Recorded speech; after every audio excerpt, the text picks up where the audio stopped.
Hey, it looks like we are up and live. My name is Derek Felska of the State of Hockey News. I've been a blogger now for about 7 years, uh, previously for Most Valuable Network and now for Bloguin. Uh, Mostly writing about the Minnesota Wild as well as Minnesota hockey in general. And I'm joined tonight by, I'll let him introduce himself, Tony Dean. How you doing, Derek?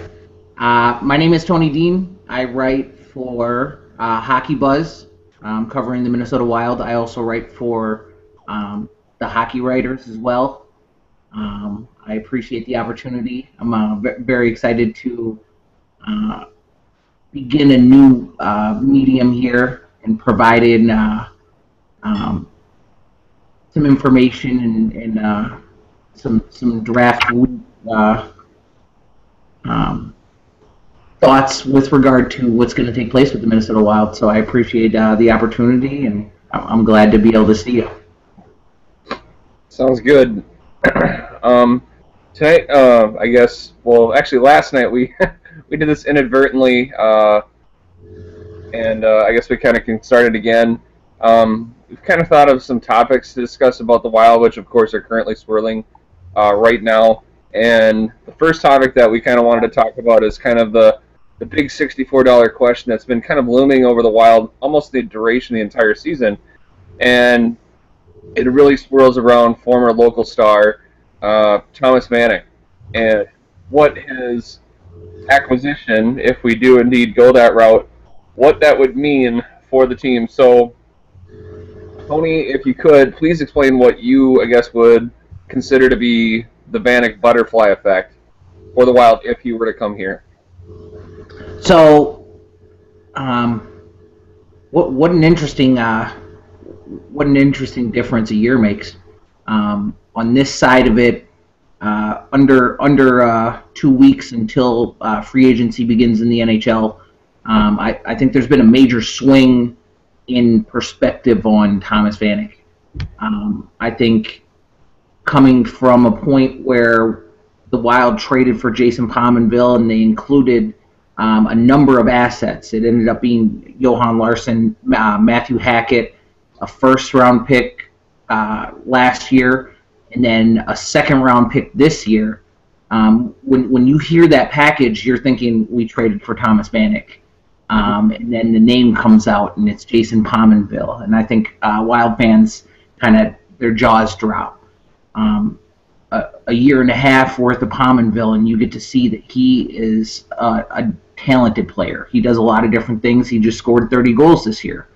When that trade is made, I think we all kind of believed that it was tied to Thomas Vanek. And now, with July 1st approaching, Thomas Vanek being able to call his shot, I think more now than ever, his opportunity to come to the Wild is here.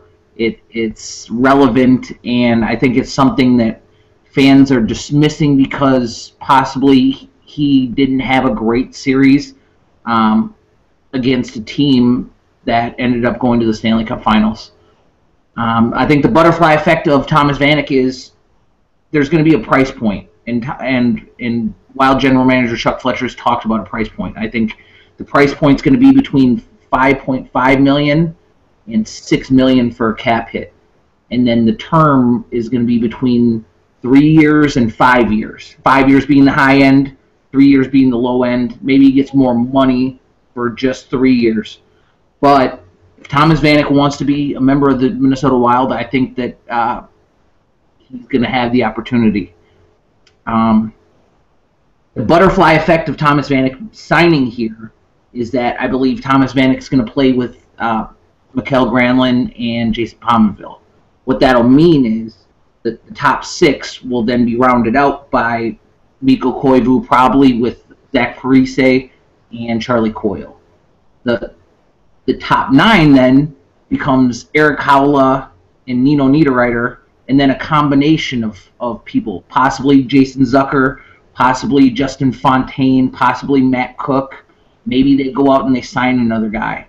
But if Thomas Vanek's coming here, it provides very easy terms to understand with what Chuck Fletcher is going to be trying to accomplish this week, and it gives the Wild their strongest top 9, probably, arguably in franchise history. I guess my question would be, do you think that Thomas Vanek's sort of so-so performance in the playoffs, which, let's face it, we're a team now that expects to get to the playoffs, does that add an element of basically risk that you could be tying yourselves to something that might be more of a dry well? I mean, Matt Molson did not do a lot of almost much of anything in the playoffs before finally succumbing to injury. Does that make the Wild a little more guarded? I mean, I realize you said the price point, but does that make it? I mean, does that really limit? I mean, we really have to hope he wants to come here, right, in order for him to accept that lesser term and probably that lesser, like you said, that price point.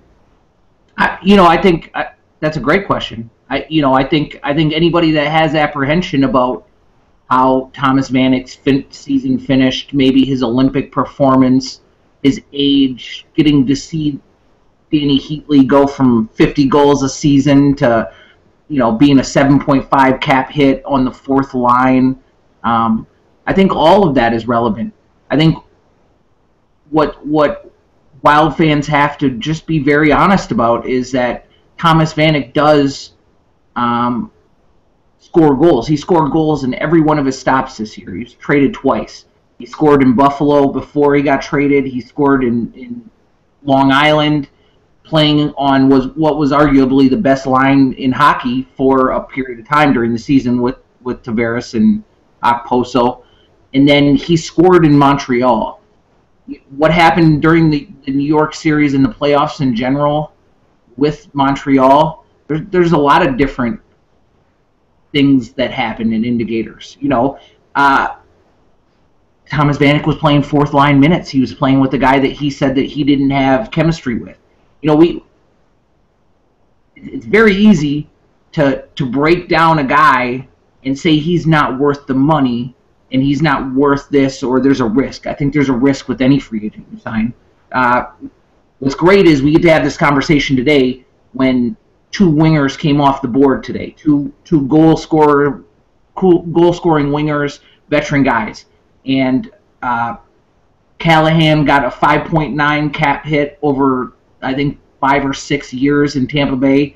And Marian Gaborik got 7 years, $34 million. But it's a $4.8 million cap hit. And then the last 2 years look like retirement years. It puts it in perspective. Thomas Vanek, if he's going to come to Minnesota, he's not going to get $7 million, $8 million a year. He's not going to get 7 years. So if he decides that that's what he wants, he goes elsewhere. The question answers itself.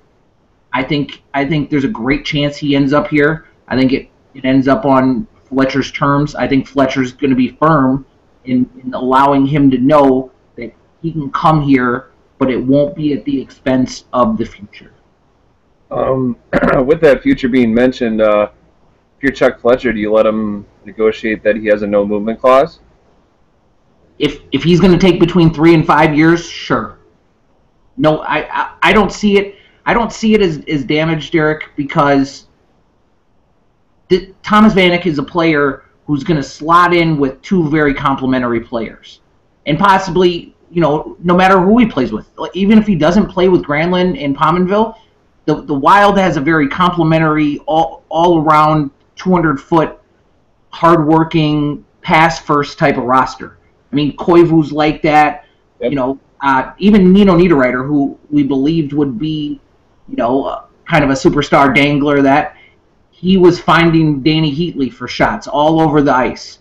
And I think when you look at it, if Thomas Vanek wants to come here, that's a great thing for the Minnesota Wild. If he slows down, if he scores less goals, that is just going to be the reality that they have to deal with. But you're not going to find a player with that skill set in free agency. You're not going to find it outside of Vanek. So then, if he's not coming here, the butterfly effect of it is maybe you have to trade. Maybe you have to trade for a player. Maybe you take a bridge year veteran guy, because I just don't see Iginla signing here. I'm not sure about Hemsky. So we just have to be careful, because we've never been in a position to have a guy the caliber of Vanek possibly want to come here, and then we're asking them not to sign him. Okay. I guess we'll just kind of move on to the opposite end of this. So let's say, the Wild put their cards on the table, as they seem to have already kind of done so already, with some of their kind of pre-free agency posturing, at least a little bit, at least from what we can tell on the outside. So what happens if Thomas Vanek says, I think I can do better, and says, no, do the Wild have enough firepower to, at the very least, finish as well as they did this year and keep up with a Western Conference which seems to be, hunkering down for kind of their own personal arms race? You hear St. Louis being extremely active in pursuing both Stastny, even thinking about Kessler. You have Chicago thrown in that mix. As we heard, Gabrick takes a discount, not really a hometown discount since he's not from there, but he takes a discount to stay in Los Angeles. Can the Wild, if they don't get Vanek, can they still be a viable competitor without him? It's tough. I think if Vanek doesn't come here, I think Chuck Fletcher's going to talk about the young kids and their ability to provide the scoring next year. Of the young core, Granlund, Coyle, Niederreiter, Zucker, Fontaine, Haula, of those guys, the 30-goal scorer possibility seems to be Nino, just because of his skill set. I think we all love Coyle, and we all understand that Coyle does a lot more than just what a sniper type would do. But I'm not sure if we've seen him take a full step forward. Asking 20+ goals out of Granlund, I'm not sure if that's realistic. So they're gonna have to be very, very honest about the fact. Early indication right now, it looks like Kessler ends up in Chicago or Pittsburgh, and then Stastny could end up in St. Louis. Spezza could end up in St. Louis. Spezza could end up in Anaheim. These are all Western Conference teams that have veteran cores that arguably were as talented or better than the Minnesota Wild. And then you look at Colorado had 112 points, I believe, last year. Dallas is a team that's very good. St. Louis is going to reload. So these are things you got to take into consideration. If we miss on Vanek, you have to improve your offense, and I'm not sure if it comes internally. So then maybe you feel the pressure to make a trade. Do you think that within Niederreiter, Granlund, Coyle, Haula, and probably to a lesser extent Fontaine, he seems to be kind of the bubble guy in this whole scenario? And really, in terms of the direction you're wanting to go and where he fits in, can those guys produce enough of an increase to basically be Vanek? So, in other words, if you're counting on Vanek to score somewhere between 25 to 30 goals, does this group have enough to produce 25 to 30 goals collectively more to do that? I mean, did you get that sense? Because personally, watching them, I could see Niederreiter increasing his total. Coyle, Granlund, I'm not sure. I mean, he should with increased ice time and an increased role. But I guess for myself, I kind of need to be convinced a little more. What do you think? I'm right there with you. I I love the fact that all of these kids are overall players. Um, last year was kind of a lost year for Zucker. Zucker's the more offensive of the group.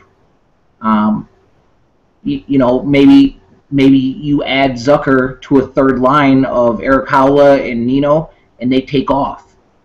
And then I mean that's you're asking a lot of players that aren't purely offensive genius type moments. You look into Edmonton. They have Niall Yakupov, and he's a kid that can score 30 goals, but he's a kid that's not going to play defense. He's gonna be a liability on the ice, and then you look up and he's like a minus 30, and that's worst in the league. So, I don't think we're looking for a huge jump from those kids, but they have to take more shots. I mean, all told, the Minnesota Wild had great possession numbers for the first 2 months of last season, and then it started to trail off. They had a December collapse, and there's not a lot of number one shoot first mentality guys out of that group. So where do you develop that, and can you develop that, or is that something that is a personality thing that you need to seek out? Okay, I guess since this certainly relates into the other big thing, of course, that's coming up is this Friday and Saturday, and that is, of course, the NHL entry draft. Especially considering where we're drafting, at least currently we hold the 18th overall pick in the first round, and the funny thing about the draft is that oftentimes it's so focused on the first round, and then you just, there's some other selections you make, and people don't think much about it, but oftentimes those selections sometimes can have as big a impact as the guy you draft first. But with the 18th overall pick, there's been a lot of discussion. Even Chuck Fletcher, unusually, I think, has kind of mentioned publicly already of possibly, taking the approach of trading back to try to get a second round pick, where he believes the draft, at least with this current class, still has some value. I guess considering that trading back, you also have to look, of course, at the players that could possibly be available at number 18. And we could kind of go over them one at a time, but I guess what do you think so far as in regards to the Wild's approach going into the entry draft starting this Friday? I think what's interesting about it, so when you're sitting at 18, you've traded second-round picks, you missed a first-round pick last year, you don't want to end up with a prospect gap. I think what we've heard about this class is that there's 4 or 5 premium players, one defenseman that's going to go in the top 5 probably, and then the rest of the forward group, everybody has kind of different opinions on. At 18, I think we both agree that they're not going to do a goaltender. They might posture towards Demko to get somebody to come up and trade into that spot, which would allow them to add assets, which they might be willing to do. But I think that first round pick is going to be one of those forwards, or it's going to be included in a trade, or it's going to be traded down. That's what I see taking place. Probably what I'd do is I would ask you, at 18, if they stay in that pick, which player would be number one in your mind as being available in that range and being a guy that can come in and fill a need or be the type of player that we're missing from the organizational prospects? Well, I would say if I was to produce or at least create a draft board, my wish list, or at least my top guy on my list, would be Jakob Brana, a right wing out of Linköping from the Swedish league. He's a Czech-born forward who can absolutely just fly. Tremendous speed. He is a shoot-first player. Very, very dynamic. He's about 6 foot, so he's not terribly big, but he's got tremendous acceleration. And the one thing I really love about him is he is not afraid to shoot from just about anywhere. And he has a very quick, heavy release that can catch goaltenders by surprise. To me, one of the things that's always so frustrating about the Minnesota Wild, and if you look at it even from an organizational standpoint within their prospect pool, is they just do not have a lot of shoot-first players. That's part of the reason why, Wild fans, I think, amongst especially those that followed college hockey, were so excited about Jason Zucker, was the fact that they knew he was a shoot-first kid. They're like, finally, we have a guy like that. And then, it seemed that he had kind of a love-hate relationship. I mean, his ice time was very inconsistent. And then eventually, of course, injuries eventually derailed what he had this year. But Vrana is a guy that is a legitimate top six scorer, a go-to kind of guy. While he does get some criticism for his lack of attention in some ways, or at least his consistency in the way he plays defense, he can play defense. He can be very tenacious on the puck and pursue it just about anywhere. And with his speed, he can really put a lot of pressure on just about anybody who's got the puck, especially defensemen in the offensive zone, where he's kind of a natural nightmare as a forechecker. But Vrana, to me, is the player that, he gives so many of the things that we wish the Wild had. And that, to me, that's why he's number one on my list. A lot of people like Alex Tuch out of the United States National Development Program. More of a power forward. He's the kind of guy that is big, strong. He can stand near the crease.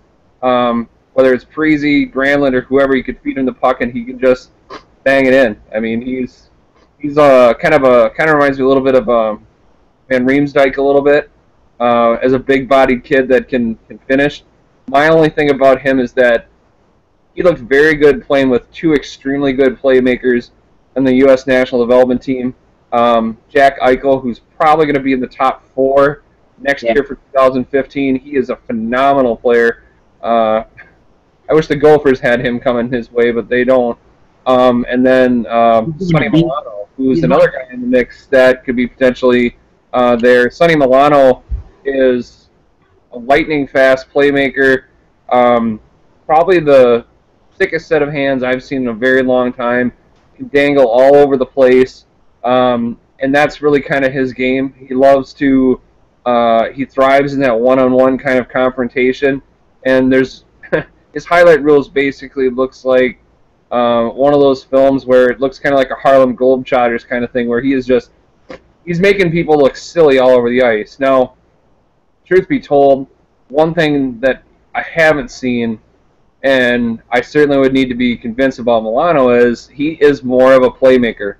And since we've kind of already talked about that the team has a lot of playmakers, I don't really want him, even though he might have tremendous hands, he might be able to dangle like crazy, but at the NHL level, we see that so many times where you have a kid that can dangle, and all you have to do is get physical with him. And I don't think he has the body or the type. I mean, he'll be tough to catch. I mean, like the old joke says, got to catch me first.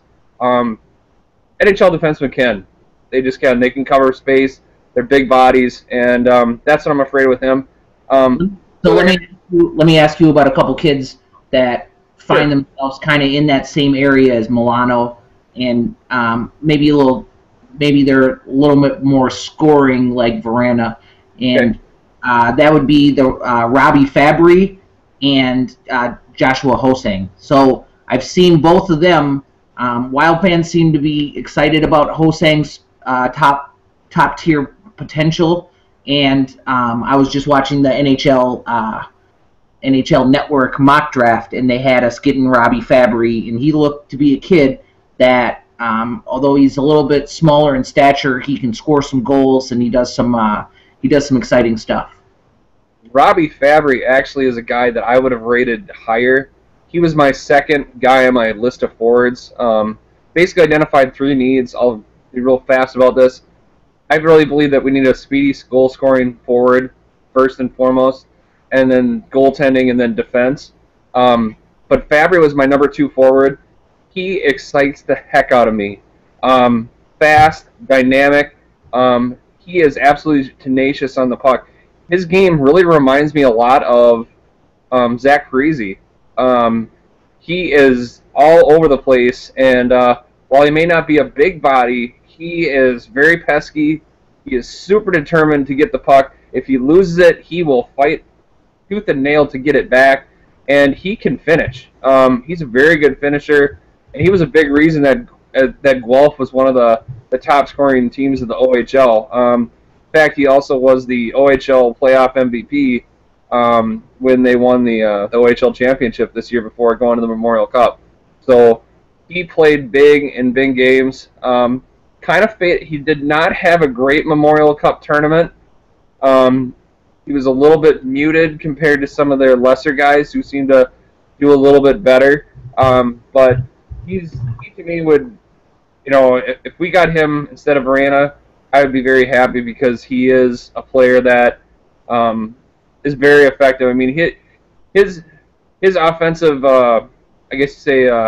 tangent to his game is exactly what you'd want in our top 6. The other one you mentioned was Josh Hosang. Josh Hosang is kind of like Sonny Milano in some ways, the fact that he has ridiculous skill, tremendous creativity, but there is a bit of a caveat with him in the fact that he also creates a lot of turnovers. And he's also been said that he's very easy to take the puck away from. Meaning if you get physical with him, the puck, pretty much comes right off his stick and you can strip him of the puck without too much of a struggle. And that's been kind of a knock on him, that he doesn't seem to have as much fight back, even though he does have some tremendous skill. And that's kind of where I kind of soured on him personally. Even though he is a person that is often at least tossed about. I mean, he certainly can score. He has the ability to score. He played reasonably well on a pretty bad Windsor Spitfires team this year. Let me ask you this. So when you're sitting at 18, yep, you're kind of at the mercy of the board. Yep. So I think with those 4 forwards identified, yep. That's 3 guys that are on the wing, and they're goal scorers, and they're fast, and there's some dangle there with Milano, and then you have Tuuk, who's a bigger body guy, and maybe McCann I've heard mentioned too, filling out a center position. What defenseman, if they're there on the board at 18, would you like to see join the Minnesota Wild organization? There's 2 of them that are really, I guess, the ones that I think are the most ideally suited. Some people say that Hayden Fleury is going to drop to us. I don't think so. I think there are other teams that will want his size and reach. So the 2 defensemen that come to my mind are Roland McEwen from Kingston out of the Ontario Hockey League. He is, to me, kind of as I called him in my article, kind of like Ryan Suter 2.0. He's about the same height, a similar game in the fact that he doesn't have any one aspect of his game that it's absolutely outstanding. So he's a good skater. He's good in his own zone. He's solid in the offensive zone as well, but not overly flashy. But a good, well-rounded player who can log a lot of minutes, and in this cool kind of way, since the Ryan Suter comparison's out there, he's also a right-handed shot, which is something that the Wild definitely need. And if you wanted to, he certainly is a player that to me has top 2 or top 3 defensive potential. So you could really add that extra sort of a cornerstone to your blue line by picking up him. And the other one that's talked about a lot is because he was such a fast riser, and that is, of course, Travis Sanheim of the Calgary Hitmen of the Western Hockey League. Who the hockey writers have the Wild selecting in their mock draft. Yep. Sanheim is a kid who I would say kind of is a late bloomer. Scouts, at least in the midterm rankings for the Central Scouting, they had him rated somewhere like in the 140s, and now he's moved up into the top 25, which is just a tremendous kind of rising through the ranks. He has a lot of things that the scouts just salivate for. He's 6'4". He moves very well for a kid his size. The scouts seem to think that he has, even though he's still kind of raw, because he's such a great athlete, they see him filling out his frame, which I think he's about 186 pounds, so he still has some filling out to do. Once he does that, they feel like then his game can go to, another level that might be as good as, maybe the top defensive player that'll be selected in this draft, which of course is Aaron Ekblad. So, if you go on kind of his trajectory, that's really what is kind of exciting about Travis Sanheim, is that he seems to be a kid that's putting it all together at the right time, and that's really what scouts are raving about. And if you can catch fire with that, then that's really kind of what the Wild will be looking at. With the Sanheim kid, I know in our conversation from yesterday, you did the thing that's the damning, the comparison, and it's a comparison to a player that Wild fans love. It's my favorite Wild player of all time, to this point, Brent Burns. Yep, Brent Burns. Well, that's kind of what Brent Burns was. Brent Burns was a kid that I think he sprouted 3 or 4 inches in his draft year. So he went from a kid that was right around 6 foot to 6'4", and suddenly people kind of noticed some of that athleticism that he had, and he got moved from defense to the wing, and the Wild, decided to take a flyer on this kid that had this high trajectory and this potential, and the result was kind of interesting. I mean, it started off slow, especially since he started as a forward, and then they moved him back to defense, and then they kind of yo-yoed him back and forth. I remember, the big debate, like how long is he going to continue to, be moved around. And then now, of course, again, it's kind of funny, once he goes to San Jose after we trade him back in 2011, a few years later, then San Jose does the same thing because they needed a top 6 forward. And he didn't look too bad as a forward now. And so that's kind of the interesting thing about him, is that, as I like to say about Brent Burns, he's an athlete that plays hockey. There's things that he can do physically, and his athleticism allows him to do so many things that other players simply can't.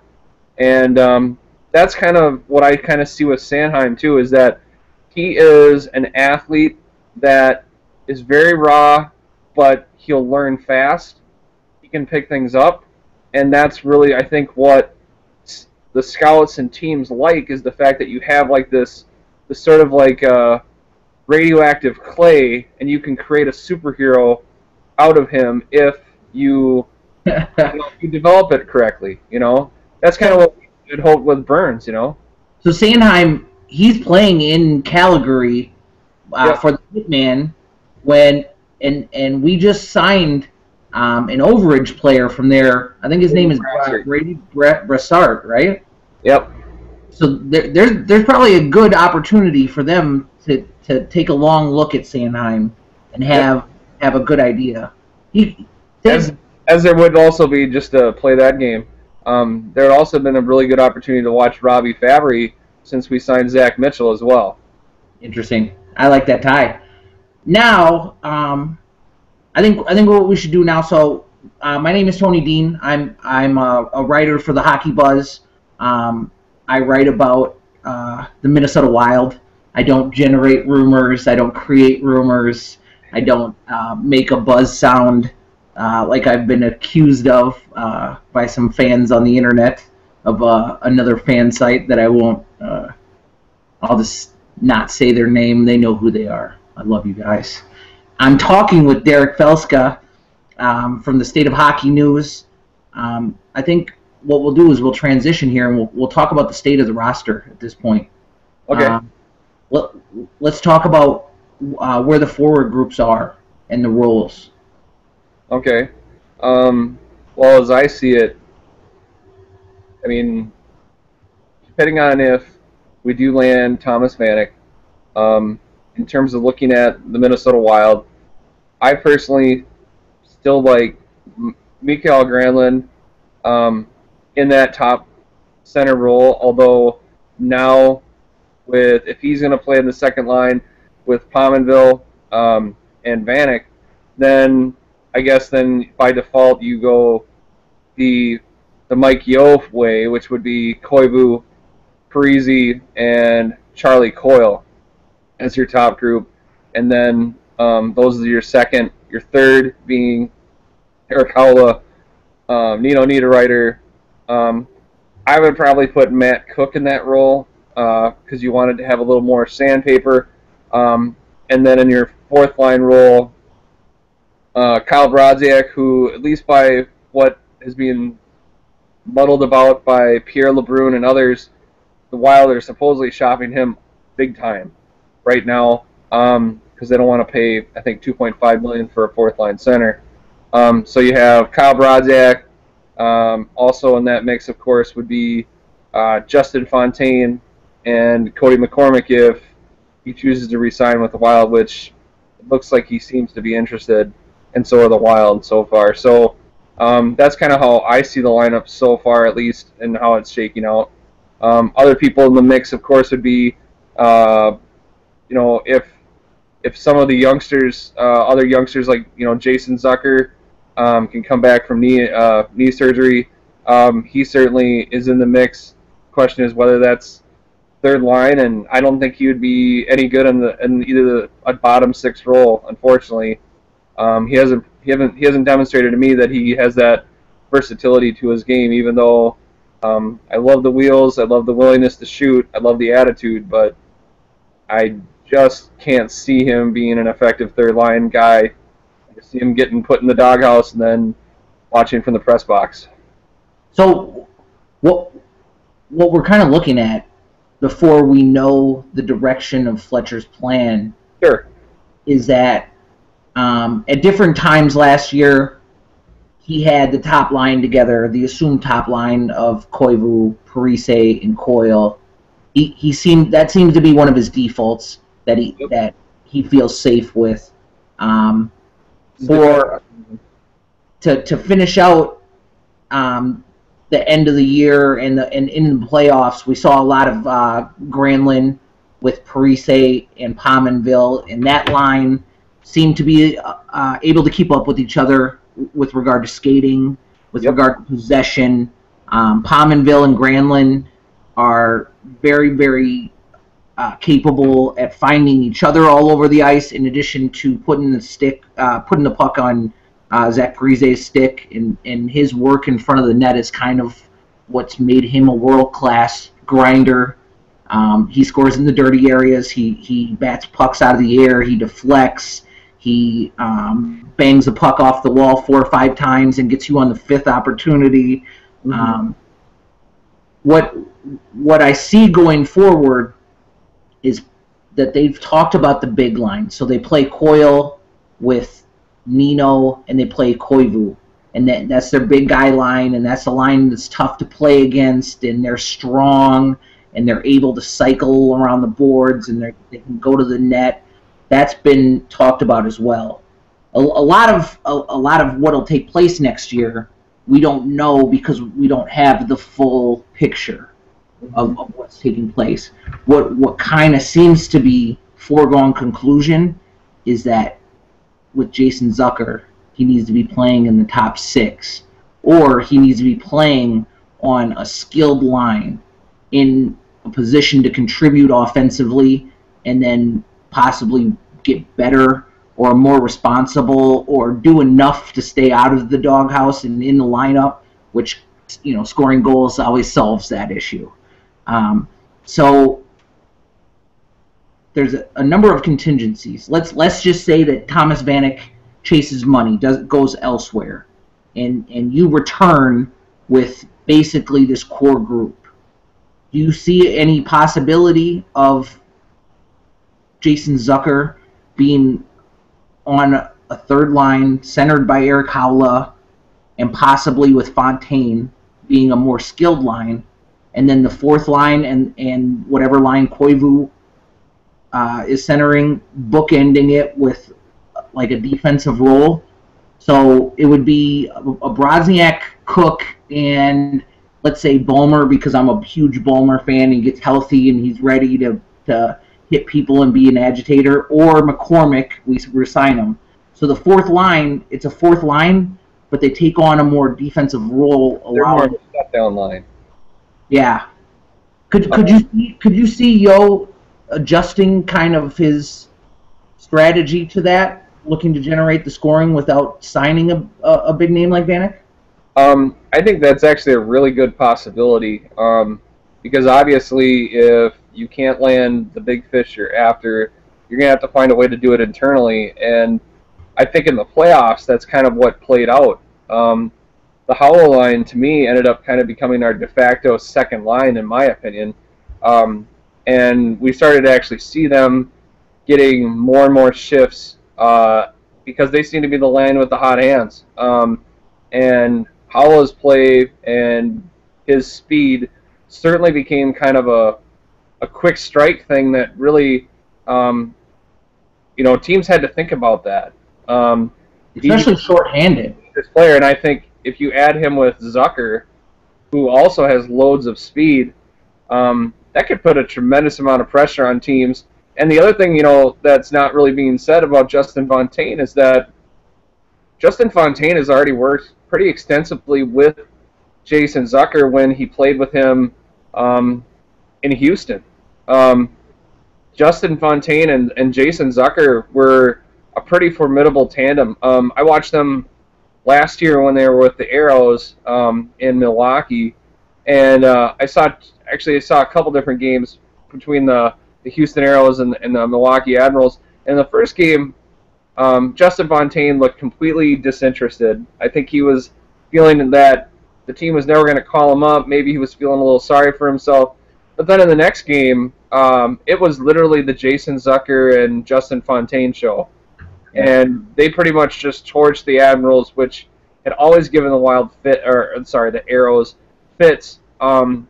And those two guys just totally went to town. And I think that's certainly kind of a latent aspect of chemistry that those two guys already have. So it's not like Jason Zucker, looks at Eric Howell and Justin Fontaine and goes, I have no idea. I don't know if I have anything with these guys. I think he would be like, hey, that's fine with me. These kids can skate, and I'm familiar with both of them. Yeah, bring it on. This sounds good to me. And I think that would be, to me, a really decent third line. I think teams would, it certainly would be a change of pace from what you'd have on your top line, where you'd be a little more methodical and a little more cycling. And I think that's important for the Wild to have, because you can't just be one thing. At least with the kind of the group of guys that we have, I think we have to kind of be able to crank up the pace when we need to, and that line certainly would be able to do it. So let me ask you about the defensive group now, as we move on. Super important. So during the availability of Tom Reed's, Chuck Fletcher and Brent Flair, they both talked about the defensive group, and they talked about this draft being a little light on top end defensemen. Yep. So if they could add one, that it would help to just solidify an area of need for just about every team in the NHL, but make it a strength for the Wild. Going forward, the Wild has a group of 20-year-old defensemen, and they've all flashed at different points in the last 2.5, 3 years. Last season, I would arguably say that Jared Spurgeon was the Wild's best defender in both zones and overall, being that I think he was a little better in the defensive zone before the playoffs happened, and I think he contributed offense. He's not going to ever be a huge goal scorer, but I think his possession numbers reflect that he was able to drive possession and extend possession, and he's able to carry the puck. Jonas Brodin is a guy that flashed as a rookie, and then he had a tough season last year. He looked to be a guy that was going to be an elite level NHL defender in year 2.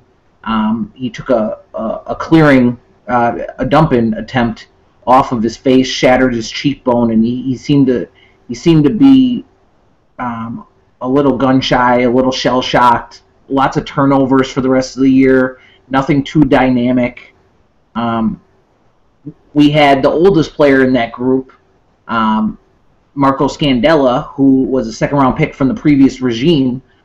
He was looked at as a second-rounder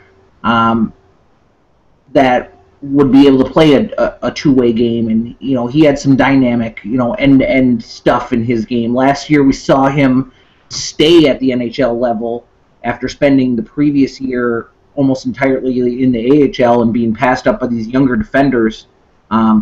He was consistent. He was strong. He was the stay-at-home defender out of the group for the top 4. He was able to play with Jared Spurgeon. He was able to play with Jonas Brodin. Even Nate Prosser came up, appropriately for Hockey Day Minnesota, which is in Elk River.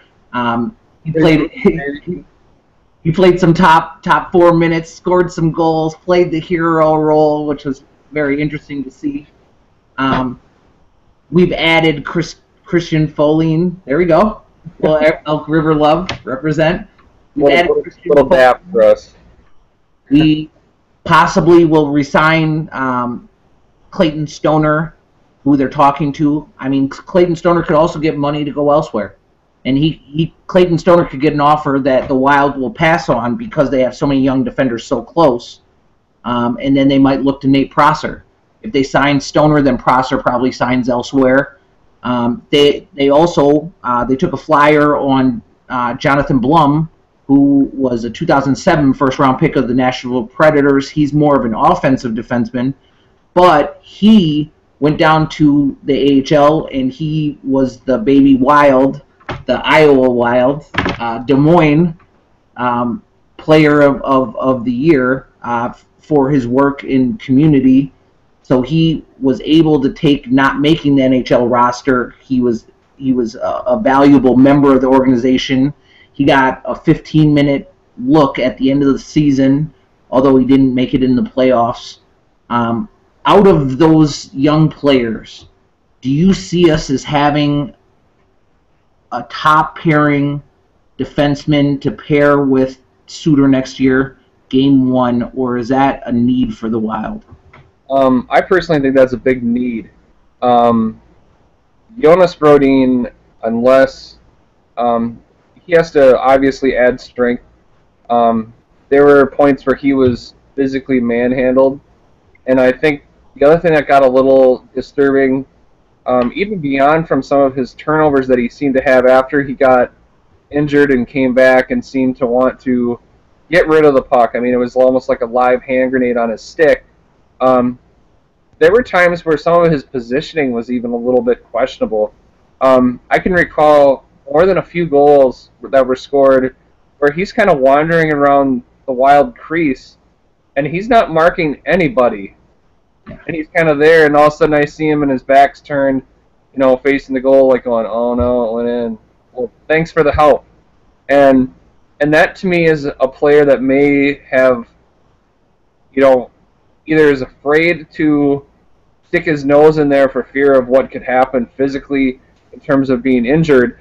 But maybe maybe the game suddenly, because of that, seem to move a little faster because, as we kind of talked about yesterday in our kind of rehearsal, if that's what I want to call it, rehearsal, was that teams began to take advantage of the fact that he was kind of a turnover machine. You could aggressively forecheck him, and he would frantically try to chip it off the glass or boards, and that led to pretty easy turnovers.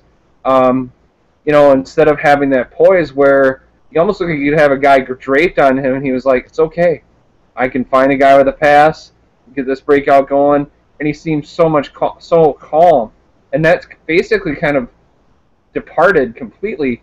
Brodeen's a tough one because at the beginning of the season, um, we started to actually wonder, like, wow, do we have like an offensive defenseman on our hands? Because he was jumping into the play, he was finding the back of the net. I mean, for a time, he was the leading scorer amongst defensemen. I mean, he still led the team. I think as a defenseman in goals, he had 8, which I would never have guessed he had 8 considering his career stats. Nothing said that he was going to score 8 goals in an NHL season. But then he seemed so different after that injury, and I really hope the Wild don't do this on their own. I hope he even seeks out some kind of sports psychologist because he's got to find a way through that because that's a mental thing. And I know you can coach it and you can say, hey, you gotta not worry about that. You're not going to get hurt, but that seemed to have a drastic effect on the way he played the game. And if he's not able to kind of play that calm, poised way, I do not think that he is a top pairing defenseman. He would be a liability that would really force Ryan Suter to have to play a little more guarded. And we don't want Ryan Suter to play completely guarded, having to worry that he has to cover for his partner all the time.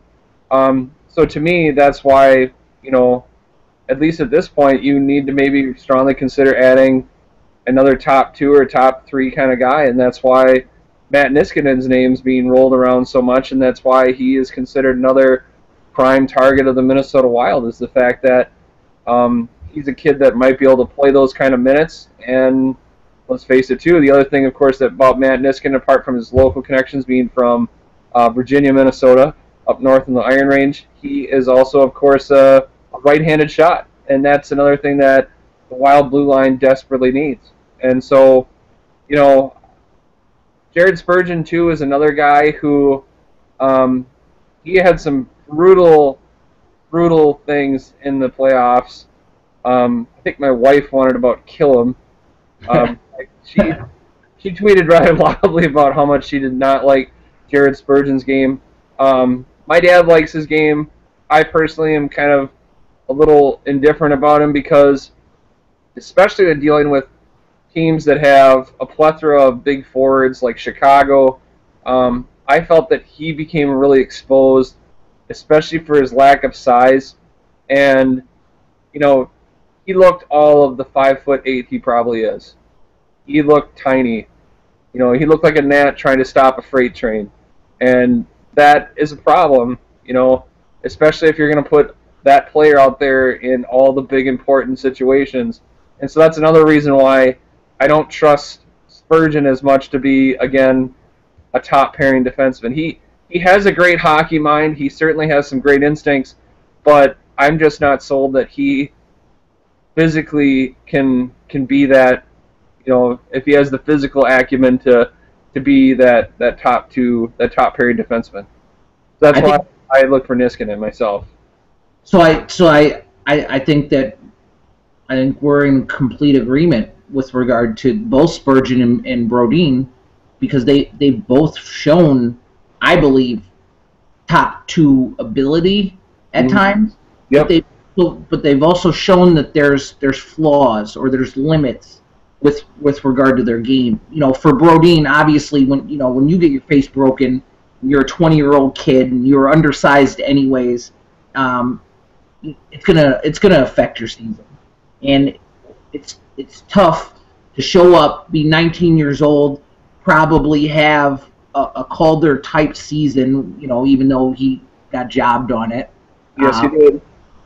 And then in your second year, take a bit of a step back a lot of what we saw from Brodeen, in addition to not moving guys out, missing some assignments, he did a lot of reaching rather than eliminating opponents with the body. And teams like Chicago specifically, they took advantage of that. You know, he reaches, guy goes down, we go on the penalty kill, and those are really a factor in terms of momentum in the games. And it cost, and you know, those are learning experiences for a younger kid. Going forward, if we don't have a partner for Suter that allows him to activate himself and be a little bit more offensive and play a little bit less minutes, because I mean, I think it's pretty relevant that he had not his best year in the defensive zone, and a lot of that had to do with him having to be the muscle, him having to maybe involve himself a little more in physical activity in and around the net, because he was playing with a 5'8" Jared Spurgeon and 170-some pound Jonas Brodeen. So I think in addition to needing to add scoring, a partner for Suter definitely has to be on the mind of Chuck Fletcher and the Minnesota Wild front office. You mentioned Niskanen, and Niskanen is a very popular name right now. I think that the crux of the issue with Niskanen isn't that he could come here and he could pair with Suter. I think the question is, how inflated were his numbers playing in Pittsburgh with world-class talent on a team that scores a ton of goals in a contract year, and what is going to be the total cost of Niskanen? Michael Russo, who is first and foremost the center of the hockey world with regard to writing in the state of hockey, he has mentioned that Paul Stastny and Niskanen are on the Wild's radar, which I think, of course, they are. Do I think either one of these players are coming here? No, and I think for different reasons, but mostly that they're going to get $6+ million a season on a long-term deal. So the same reasons you don't want to sign Vanek to a long-term deal and risk not being able to sign Coyle and Granlund, that's the same reasons that Niskanen and Stastny don't make sense here, because neither one of those guys is going to be the number one guy. Stastny, you could fit him into the lineup anywhere, and he would make the Wild better. And Stastny and Niskanen would too.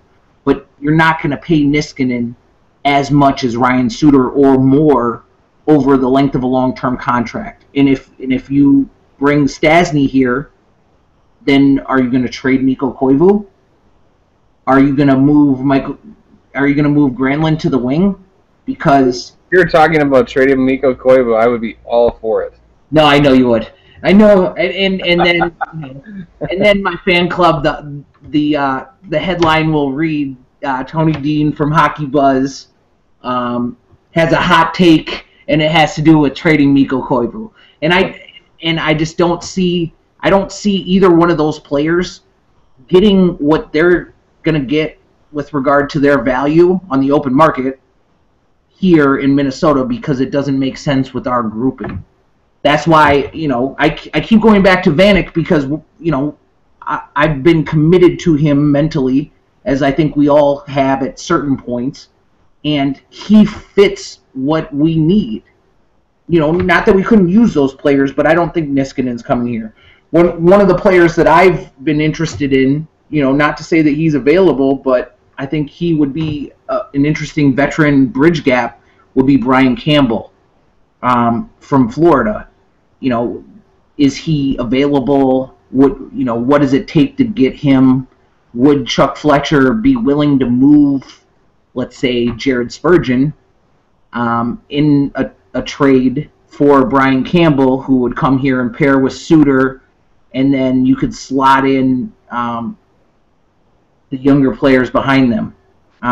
Another one that you mentioned, I think, was Kevin Bieksa. So he's a name that's not being mentioned in Vancouver, but Vancouver has a new GM, they have a new coach, they have a need to kind of remedy their roster and their culture there. They need to shape themselves. And I mean, the one thing that you kind of mentioned before about Clayton Stoner, and even though there's, Clayton Stoner, while he doesn't have the same polarizing effect as Mikko Koivu does, seemingly amongst Wild fans, um, Clayton Stoner certainly has his the people that like his game and those that think he's not that great. Even though this year I felt he was um, much better, and in the playoffs, at times he was a pretty big presence. And quite frankly, he is the lone true physical presence that the Wild defense core has. And if yeah, enforcer. well, he's the only defenseman really that's going to drop his gloves on that blue line. I mean, it's not going to happen. Suter's not going to risk an injury. Brodin, I think he would turtle the instant anyone even really tried. Spurgeon, I don't know. Spurgeon would push and shove, but I think he would turtle fast. I mean, Bowling will throw gloves. He will throw down the gloves and he'll throw hands. well, I'll believe it when you see it. But kind of going back to Stoner though, is that if he does not come back, I mean, this blue line has a serious issue over being too easy to play against. Not tough enough, especially in the hard-fought areas of the ice, and that is near the crease. No matter who you have in the pipes, which that's a whole other issue unto itself, as we could talk about forever, is that goaltender is going to have to get used to having people falling all over him, because the Wild defensemen are not going to be the kind that are going to be able to keep him out.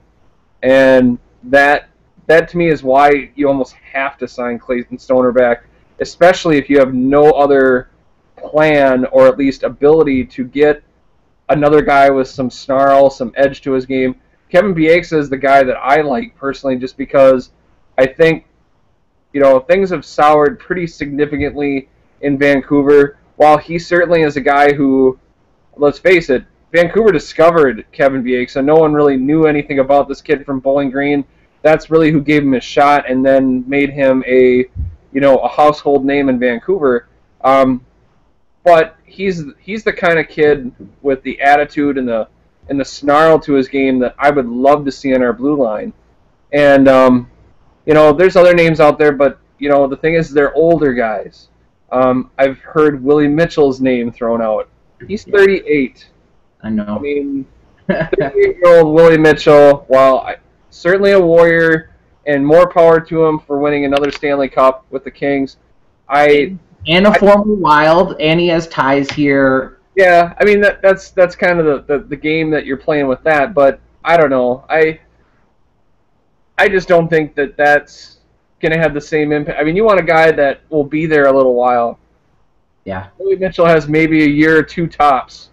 Yeah. Beyond that, I don't see him going much beyond that. I mean, I know he's in decent shape. He battled a very long time. Let's face it, he basically missed a full season with injuries. And then he came back, I think, like when he was 37, sparingly towards the end of last year or the year before that. So let me ask you about Ballard. I mean, are we on the same accord that he's probably done here in Minnesota? Do you see him on the roster next year? Well, I see him on the roster myself, personally. I think he's certainly a guy that the Wild would entertain trading. But at the same time, I guess with Ballard, when he keeps it simple, I thought at times he looked very good. When he stepped in late in the season and then actually into the playoffs, I thought he was actually one of the Wild's more stable defensemen. He didn't seem quite as bothered by the forechecking pressure as did Brodin, and to a lesser extent Spurgeon. He's an intriguing player because the one thing that Ballard does do that some of the other guys do, he does hit people. His hip check is still the best hip check in the National Hockey League. He still catches people with that. It still pisses people off, especially opposing teams. They can't stand it, but we love it. And I don't know. I personally think if he can contribute that part of his game and stay healthy, I think he should be have a role in the top six. I like him. While this might make me lose all my friends in Elk River, I like him better than Prosser. And So, and and, I think we've kind of decided that Prosser's gone. Prosser, that too. I mean, Prosser had a great year, considering probably his best year as a member of the Wild, and he played a lot more than he previously had. yeah, and he was on. I mean, the thing about Prosser, and I think that's what made it so easy for the Wild, was that, I mean, he didn't come into the thing with any kind of ego whatsoever that I need this amount of time or this kind of role. He's like, I'm just happy you're playing me. I'm just really happy you're playing me, and more power to him. He's a kid who was an undrafted college free agent out of Colorado College.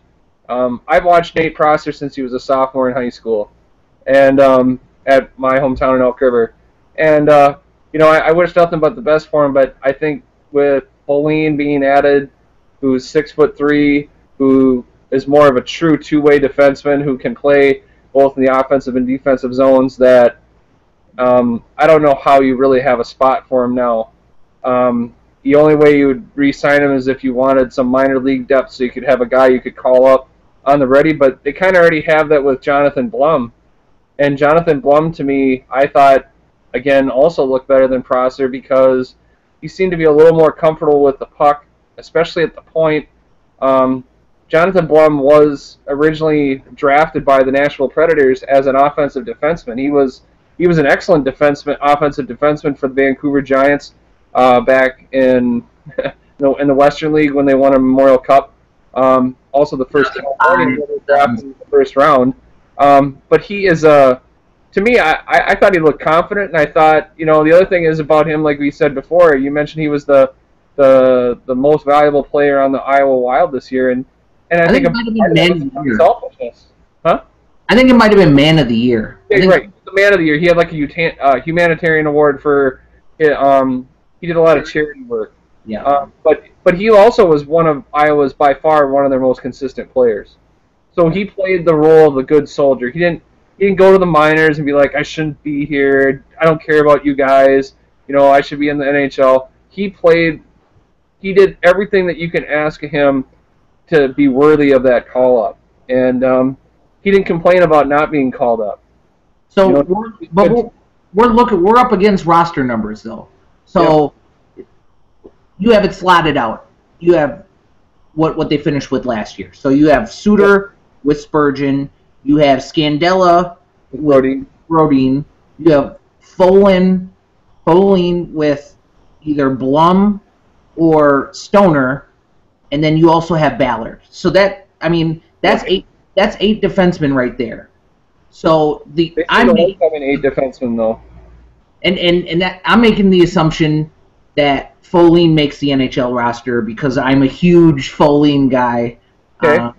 I profiled him for the Hockey Writers. I campaigned for him. I banged the table. I pandered. I sold my soul on Twitter. And the reason I did that is because Folene is what we've been describing Spurgeon and Brodin and the Wild in general as not being. And he's a guy that's going to clear the net. He's a guy that's going to be physical.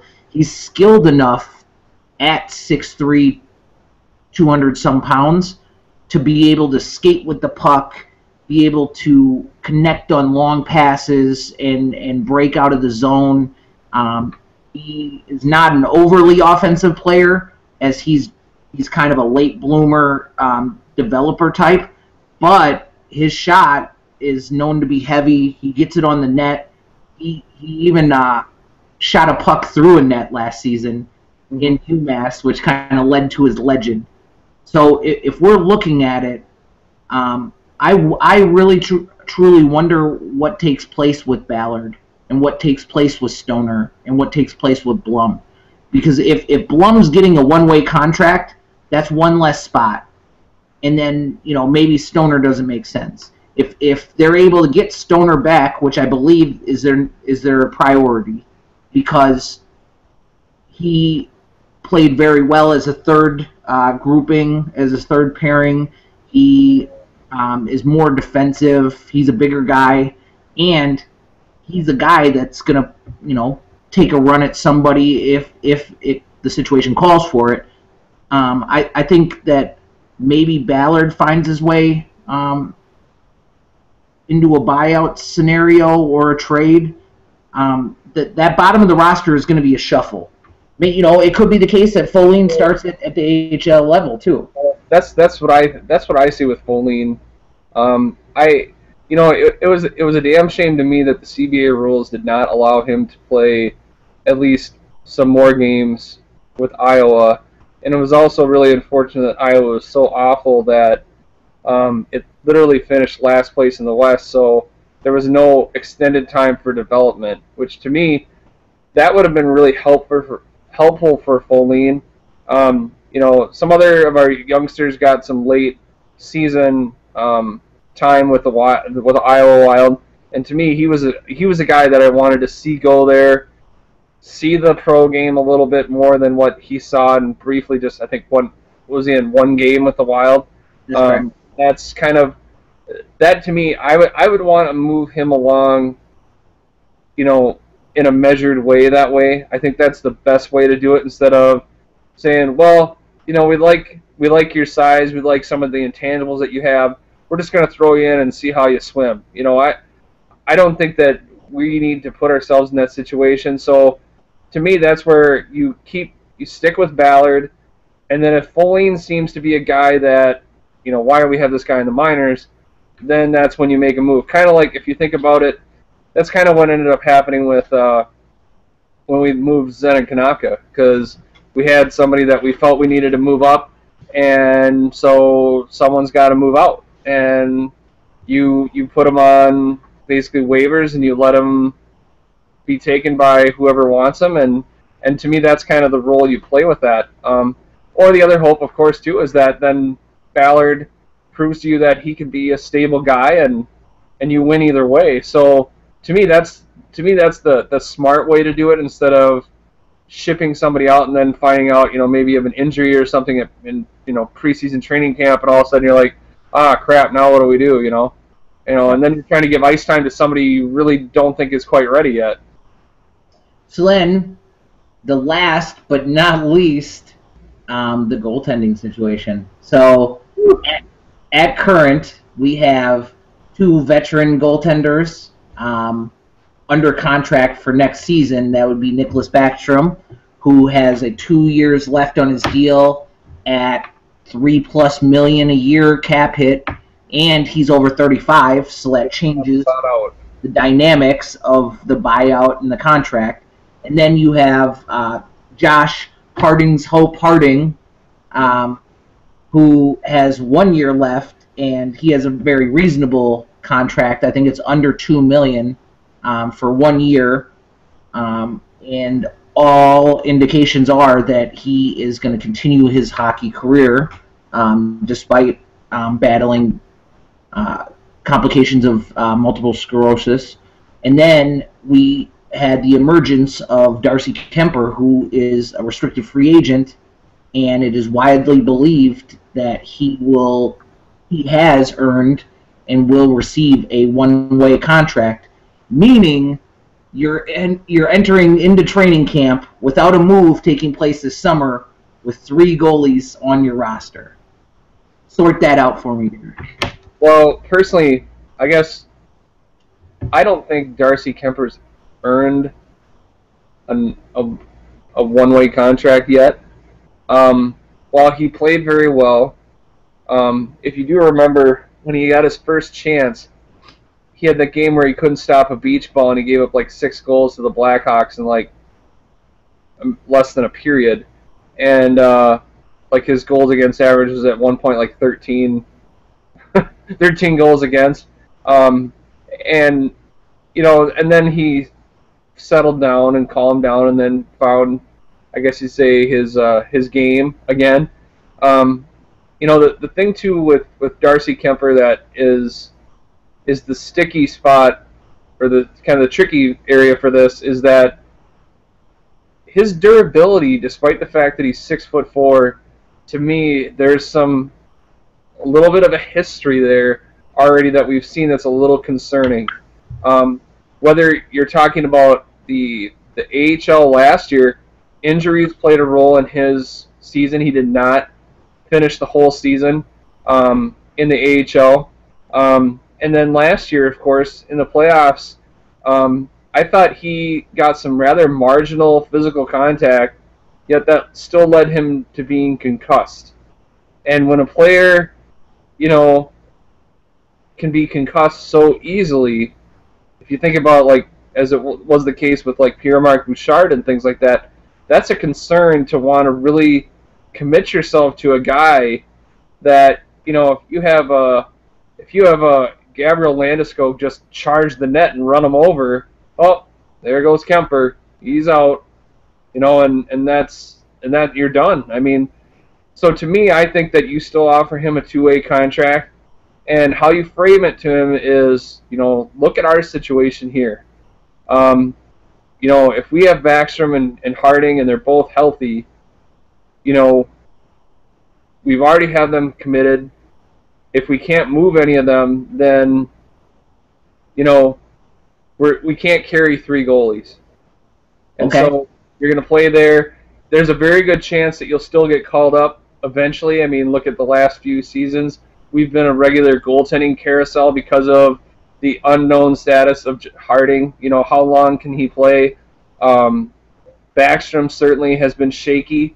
I think that's a contract that I think in hindsight kind of maybe wish he did a little differently.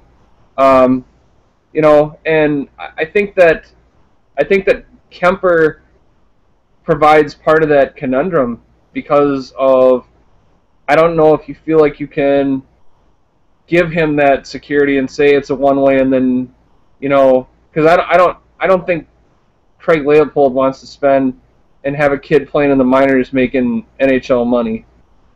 Even though he played well, I just don't see the Wild, giving him that security. And, if he has a problem with it, I mean, to me, I guess I would kind of say to Darcy Kemper, prove it. Prove it you can do it again. And then we'll give you your one-way contract, and you really can be potentially our guy. That's what I would do. And try to sell it to him that way, that we're really happy with you. We think you have a lot of promise, but just prove us to you can do it again. And that's part of being a goaltender in some ways. I mean, there's always a logjam of spots because there's only 2 spots in the team for you, and I think I would give him kind of a prove it contract and leave it at that. And hope he can stay healthy. I mean, that's one thing I would say. We got to know that you can play a full season, whether here or in Iowa. So I think that's a very interesting point because I haven't seen it brought up. The general assumption, the information that we're getting from Michael Russo is that Kemper's in line for a one-way contract. So until he signs his next deal and we see that it's a one-way contract, I think the optimal situation for the Wild would be to have the option to let him start next year in Des Moines, be a safety valve if Harding or Backstrom, or Harding and Backstrom are unable to make it through a full season, which has been the case. Let's go under the assumption then that Darcy Kemper receives a one-way contract, so then you have 3 goalies under contract. Well, are we kind of in the same category that if all 3 are healthy, that you do everything in your power to try to move Backstrom's contract and try to get? Okay, sure. It makes the most sense. I see Josh Harding, and I see Josh Harding as, when he's capable of being in the lineup, when he's able to manage his illness, I see him as being the number 1 guy out of this group of 3, if I have to pick my guy. Just because Backstrom 2 years ago led the league in wins. He's gone. He has a storied career here, At certain points, he was a difference-maker goaltender. He's certainly the best goaltender we've ever had in terms of his career stats, without question. And then what we saw from him last year was that he seemed to, obviously he was injured, but he seemed to battle the puck a lot. He seemed to not be able to control rebounds. His rebound control was awful. He seemed to not have the reflexes. So when Fletcher signed him to that deal, my initial take was, this is a guy that was making $6 million, and then we got him for half of that, and he's a strong tie to the Wild locker room. He's a strong tie to the organization. He's a guy that has been the best player on the ice for the Wild during some lean years. So I was okay with it. When I saw the Backstrom that showed up, I thought, oh no. And now, in hindsight, after missing on Jonathan Bernier, who was traded from LA to Toronto, Fletcher admitted he had an offer out there that wasn't accepted. After missing on a guy like Ben Bishop, who went from Ottawa to Tampa Bay, now Backstrom's contract looks bad for the Wild. And it looks like a contract that if you can get anybody to take that contract, you pull the trigger. Yeah. Well, just to respond to what you said about Ben Bishop and Steve Bernier, Jonathan Bernier. Steve Bernier is a winger. But in regards to those two players, I think part of the issue there for those two guys to sign with us, when you consider that Bishop's been he was like the third guy in St. Louis for such a long time, and then he got dealt to Ottawa and ended up going down to Tampa Bay. And then same thing with Bernier, where he was drafted in the first round, but basically he was second fiddle to Jonathan Quick almost the entire time. Those two guys were looking to be starters, and with kind of where Josh Harding seemed to be fitting, that was very troublesome for, I think, for those two guys to understand, to believe that, oh, you're going to give me the starter spot. It almost seemed like you might give me the starter spot, and I think that's really part of what attracted them to the other teams, apart from whatever money that we were offering. Both of those guys were traded. Both of those guys were traded. They weren't free agents. They didn't. But I still think, I don't know. I think maybe you're right. So what happened? I think Fletcher's been pretty honest about what happened with that. The LA Kings, they asked for some sort of combination of Charlie Coyle or Mikael Granlund or maybe Jonas Brodin. That's what they wanted, and he wouldn't move them. Yeah. I think that's why he missed on those goalies, because I think. And the reason that he didn't trade for Ryan Miller and the reason he didn't trade for Halak is because I believe that they view Kemper as having #1 potential. Mm-hmm. So they're not going to block him with a guy like Harding, who they view as a #1. That's why Brizgalov was who they went with. So do you think that we would not look for another free agent goalie just to cover our butt? The Brizgalov move, while, I don't know, depends on what fans you ask. Some fans thought he did a great job. Other fans felt he was a sore point. I thought he played reasonably well. I was pleased with him, and I thought his attitude for the situation was really good. He didn't seem to come to it with any kind of expectation that he was going to play. It ended up happening that way. But it was very important that we made that move, because imagine if we didn't. And we only gave up a 4th rounder for... Oh, yeah, exactly. We gave up a 4th rounder for him.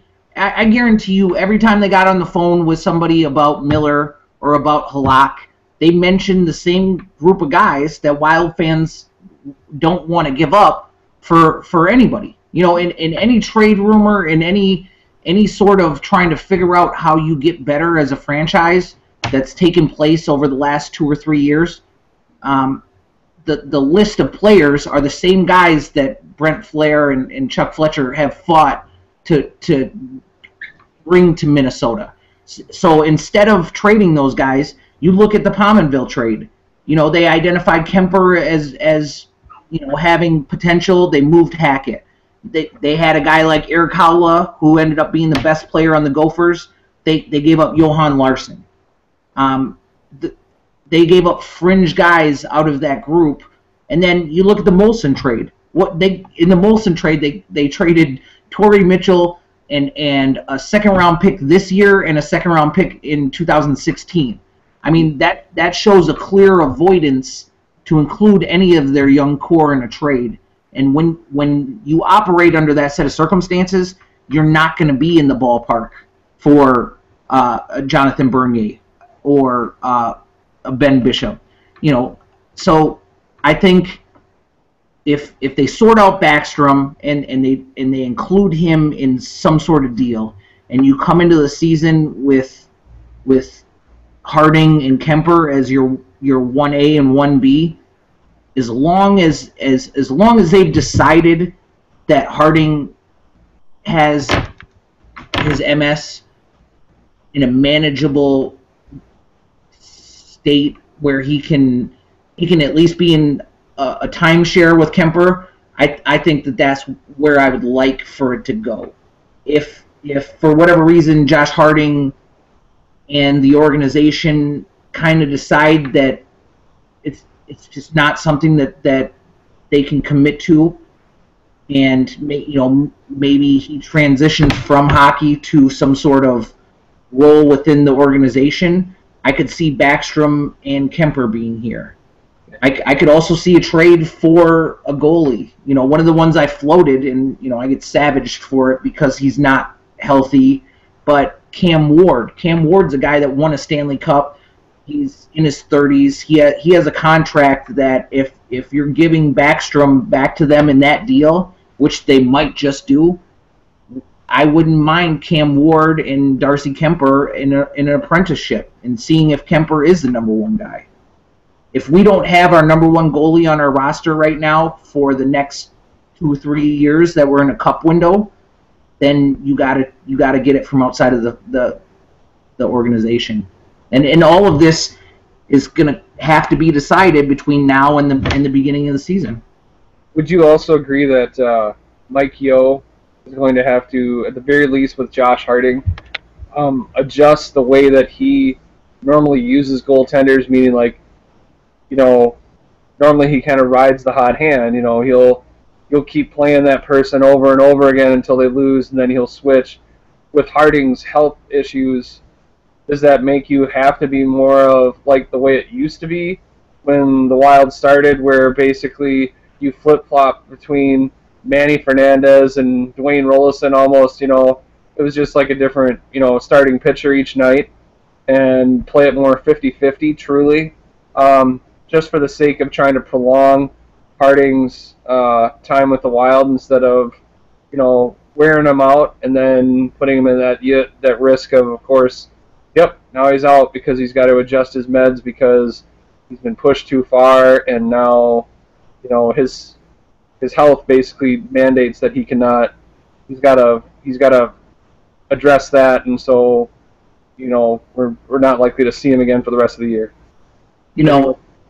I think that is a lot of the reason that I was won over by Mike Yeo. Nobody's been more critical of Mike Yeo than me in his 3 years, and I'm night and day difference with regard to my opinion on him. Not only for how this team rallied around him and how they finished, and the growth that we saw in him, but he never mentioned once having to use 5 different goalies during the season. He never once mentioned that Josh Harding was the best goalie in hockey for 2 months, and then he was gone from the organization to deal with MS.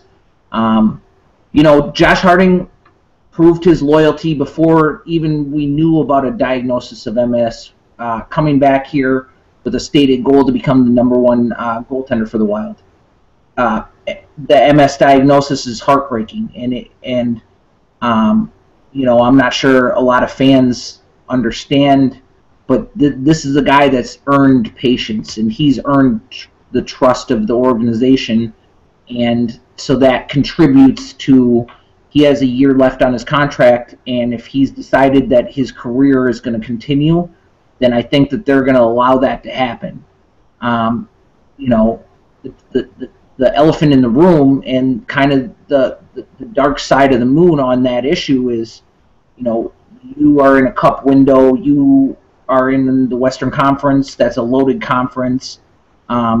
If you commit to a guy or you commit to a plan going forward that involves Harding, and then we see him have an extended period of absence, that could directly affect the Wild's chances at the playoffs. And then, you know, that would lead to a lot of thought whether or not it was the right thing to do going forward to not have a third goalie or a contingency. It's tough. I don't think anybody knows exactly what they're going to do going forward, but I think that if they're confident enough in Harding, they'll move Backstrom this summer before it happens. If they're able to convince Darcy Kemper to take a two-way deal, which would probably be the best scenario for all of us involved, then maybe Kemper starts out as the number one for the Baby Wild, and then you have Backstrom and Harding to start out the year, and it works itself out.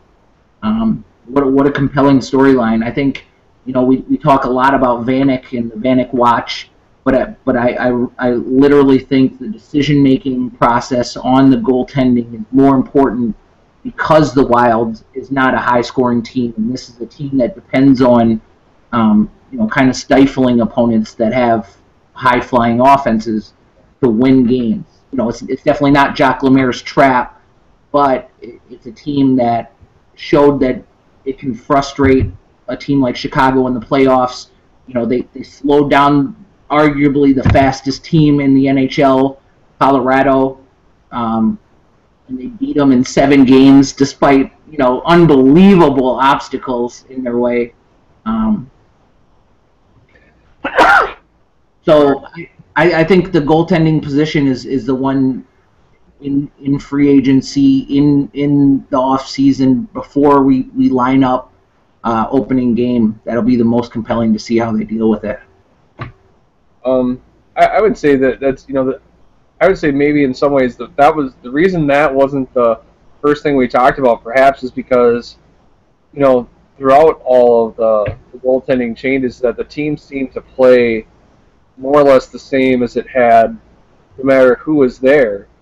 And maybe that's, you know, it's kind of an interesting issue. It's front and center, yet it seems to fade to the background because maybe we have been a little bit spoiled in the fact that the team has managed to find reasonable goaltending from a variety of different sources.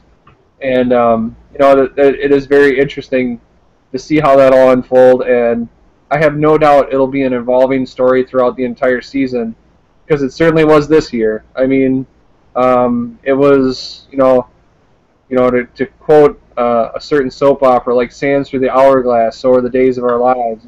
It's different all the time. You know, there's a different love triangle as who's going to be between the pipes. And, you know, for the most part, it seemed like Wild fans were ready to hitch whoever was there. And, you know, for the most part, goaltenders kind of made it easy on us in some ways, in the fact that I don't think there was ever really a moment where we kind of had a lynch mob mentality. This thing was maybe Backstrom a little bit, where people were like, I think the dude's lost his game. He's moving slow post to post. And that's why I think, you know, they'll look to move him. I guess my only question, and I don't know the CBAs on the particulars in the CBA on this, could he return, or could he basically just sit out somewhere? Or is that even a possibility? I don't even know. I mean, no matter, even if he's not on the Wild's roster next year, his cap hit's going to cost against the salary for the next 2 years, unless he's traded. You know, one of the ideas that I've wondered about is the long-term injured reserve for either Backstrom or for Harding. Yeah.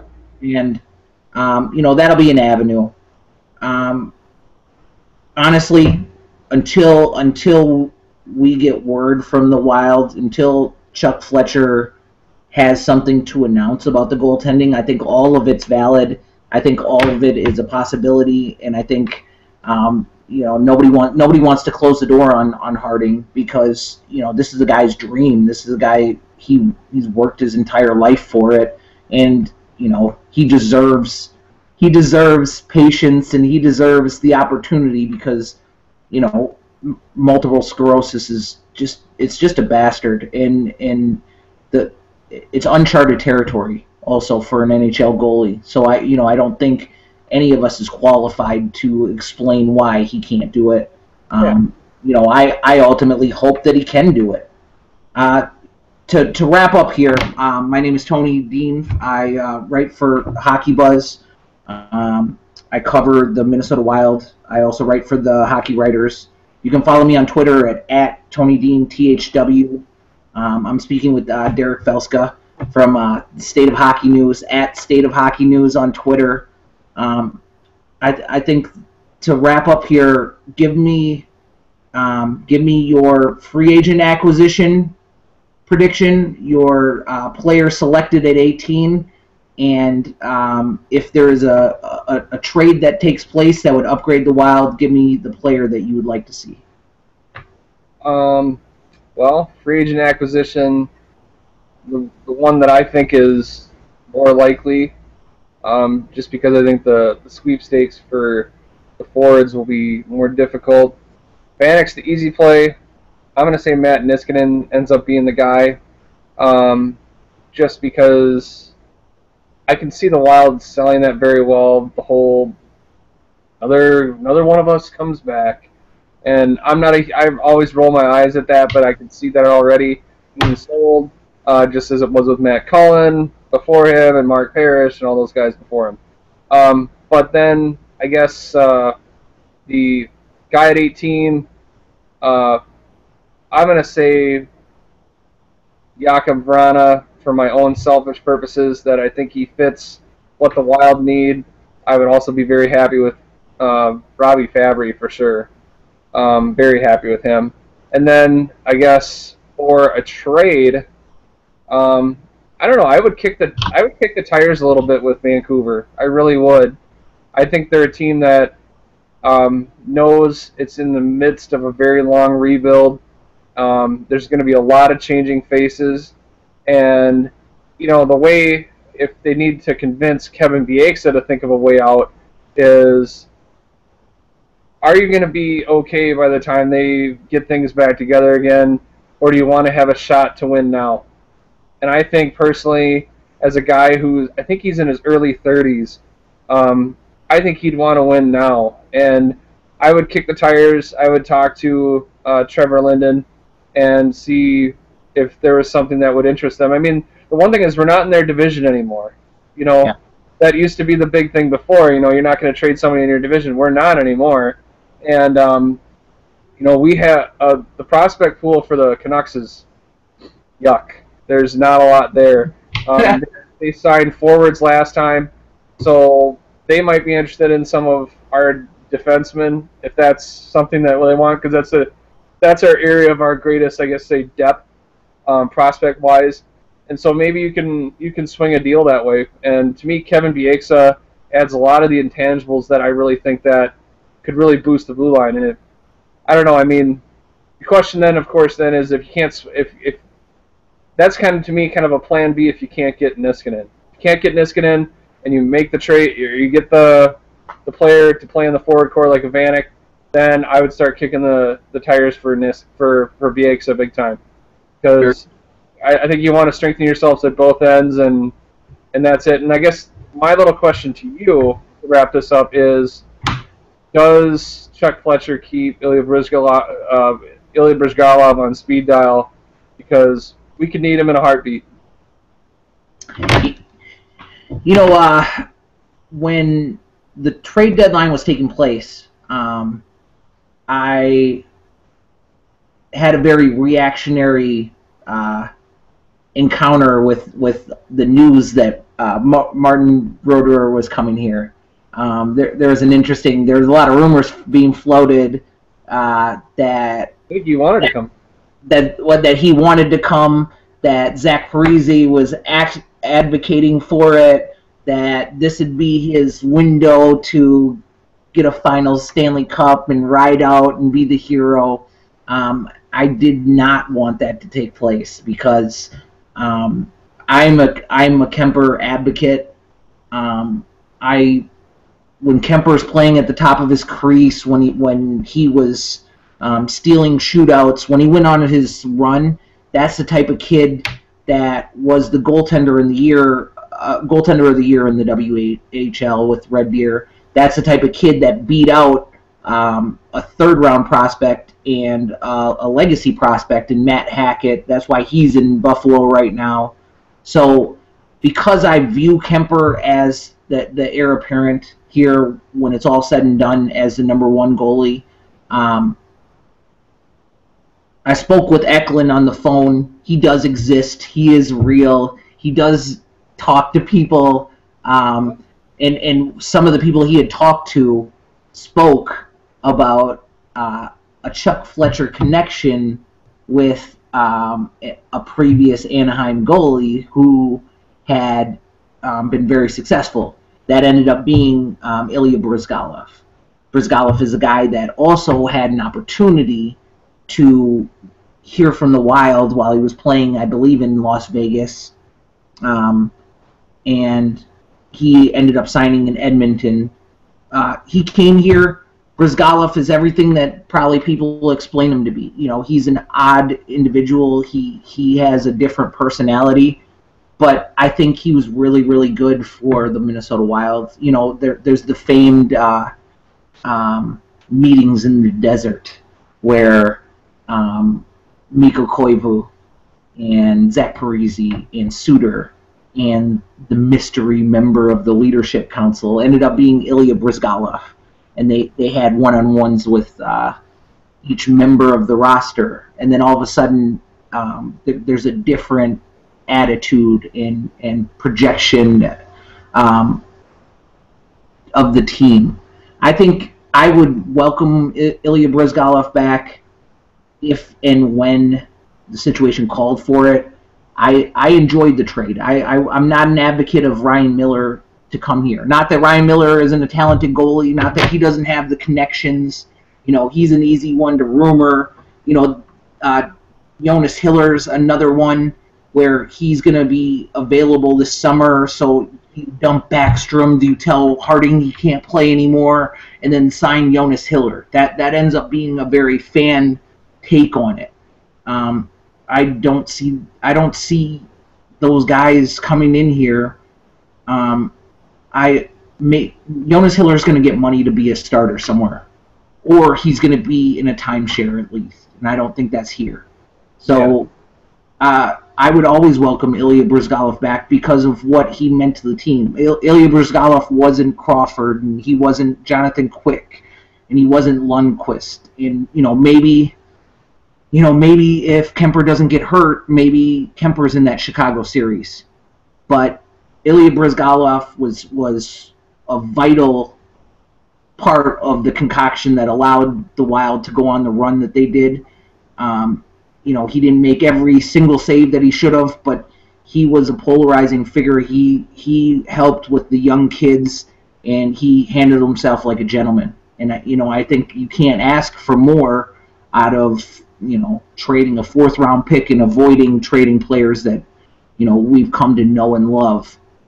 I hope that something happens on Friday, and I hope that we learn a little bit more about the plan so that we can stop chasing dreams. I don't think that we have a huge trade that takes place because that requires them to kind of jump off the ledge and give up on some of these prospects. But a Kevin Bieksa, I would definitely be okay with, and I think that that's a sneaky, savvy trade target, especially for Vancouver, who is going through a cultural change. They're going through a roster change, and they play in the same division as 3 California teams who are going to get better and have been right there on the cusp of winning the Stanley Cup. Some of them are going to get better. I think this is the year that we'll start to see some things unravel for San Jose. Well, they already have unraveled, right? Yeah. They blew up. Yep. And I think I mean, but still, that's a place where they know that they're not going to be good in in the Pacific next year, at least for the next probably 2 or 3 years at a minimum. So to me, that's where you talk to a general manager and have that general manager talk to that player and say, do you really want to be here when you're 37, or do you want to go somewhere and have a chance? So I think that's to me that's a logical target for both need and also for for a player that I think has something he wants to accomplish in his career at the time where you're really seeing the clock tick in terms of where you're at. I just want to say thanks for what has been a tremendous discussion the second time around. Actually, third time around if you really think about it. Discussion. Yes, it is practice. But I certainly hope that we can maybe do this again.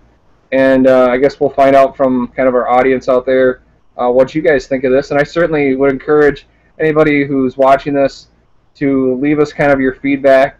If there's other things that you'd want myself and Tony to talk about, please let us know because, I don't know, it's, this is really about having that discussion, and that's what's cool about it. So thanks so much for kind of participating. I think this has been, I don't know, I've had a lot of fun just having the conversation by myself, even. Sounds weird. So this collaboration, obviously, you'll post it on the stateofhockeynews.com. This will also be shared with the Wild Hockey Buzz community. You can find us on Twitter. I believe that you'll be able to download this. Ultimately, what we want to do is we want to be relevant and we want to create content with regard to the Minnesota Wild that you don't get from the beat writers, that you don't get from other websites. I think one of the reasons I sought out Derek is because he's active and he's passionate and he is the master of his own destiny. And State of Hockey News is his creation, and he's there, he's accessible, and he's available, and I believe that the content there is definitely worth everybody's time. I always try to build the Wild Hockey Buzz community. You can follow at Wild Hockey Buzz community. You can like us on Facebook as well. I always want people to contact me and talk about hockey. That's how me and Derek met. We met and we talk about hockey, and I believe that we're both accessible. We're not going to talk to you crazy like some other fan websites do. I'm never going to try to make you feel like I'm smart and you're stupid, because that right there is just against my morals, and I conduct myself as an adult. Please give us feedback. Please allow us to know that you saw this by liking it or sharing it with other people, and ask us questions, engage us in conversation. Sounds good. Well, I will, like I said, I hope this is the first conversation of many, and certainly it'll be a very interesting 2 weeks, which I really think will really let us have a lot of these answers, hopefully. Or it could be even more frustrating, and after 2 weeks, we're still in the same spot, wondering what in the heck this team is going, what direction it's going. But that's the fun part of this this time of year. Oddly enough, for hockey, when you consider that it is almost July, that's kind of the excitement of roster moves, and it's where the fun part of the off season is until you get to the dead days of August where nothing's happening. Thank you, sir. Have a good night. Thank you very much. You too.